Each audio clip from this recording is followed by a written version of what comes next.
Welcome back to Exploring the Coast with Hannah.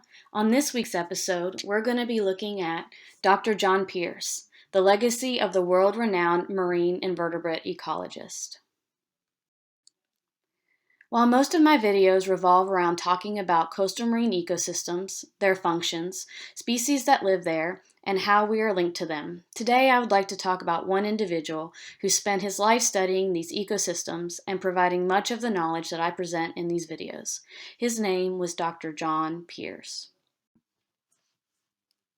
Even though his work was on coastal marine research, Dr. Pearse was born in Idaho and went to high school in Arizona. He obtained his bachelor's in zoology at the University of Chicago and then earned his PhD in biology at Stanford University. Dr. Pearse worked and taught all over the world, including the American University in Cairo, Egypt, the California Institute of Technology, UC Santa Cruz, and then, after his retirement, received Professor Emeritus status through the University of California. During his career, Dr. Pearse authored and co-authored over 200 scientific research papers and articles in many distinguished scientific journals. Honestly, it could be more, but I got tired of counting after I hit 200. Dr. Pearse, together with his wife Vicki, who is also a marine invertebrate ecologist, and along with her parents, revised the classic invertebrate zoology textbook, Animals Without Backbones, and wrote another, Living Invertebrates, that was first published in 1987.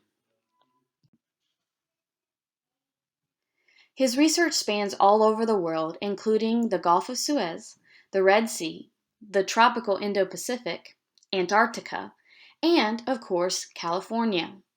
Fun fact, Dr. Pearse was among the first biologists to work at the McMurdo Station, overwintering in the Antarctic in 1961, and studied the reproduction of the Antarctic sea star. Because of his early contributions to Antarctic science, an ice-free valley near the station called Pearse Valley was named in recognition of him. Dr. Pearse served as president of the California Academy of Sciences, the Society for Integrative and Comparative Biology, and the International Society of Invertebrate Reproduction. A few of his many awards he received throughout his career include the Lifetime Achievement Award from the Western Society of Naturalists, the California Academy of Sciences Fellows Medal, which is also their highest honor, and he and his wife Vicki were honored for their contributions to echinoderm research at the 2017 North American Echinoderm Conference.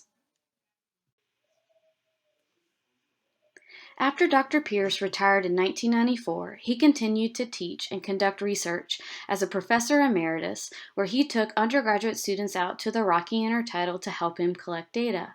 He realized that his students could collect quality data given the right tools and training without being a, quote, professional researcher.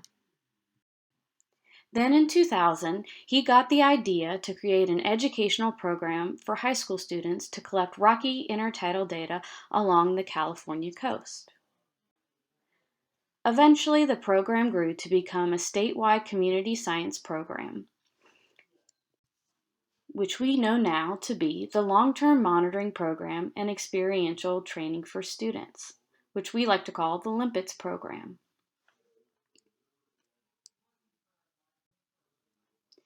LiMPETS has served tens of thousands of students since then and has 27 rocky intertidal sites spanning over 600 miles of California coastline. The program also has 2 decades worth of invaluable baseline data that has been used by many scientific research institutions and organizations.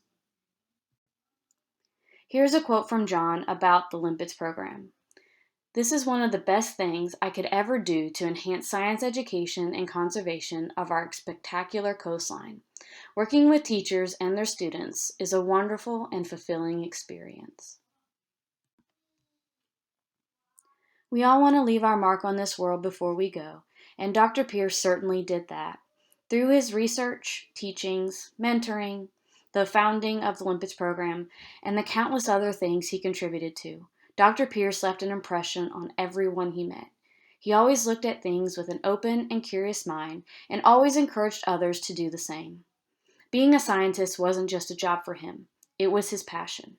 Myself and the rest of the LiMPETS staff hope to continue his legacy for years to come in providing hands-on coastal monitoring experiences that help students understand, value, and participate in science. We will miss you, John.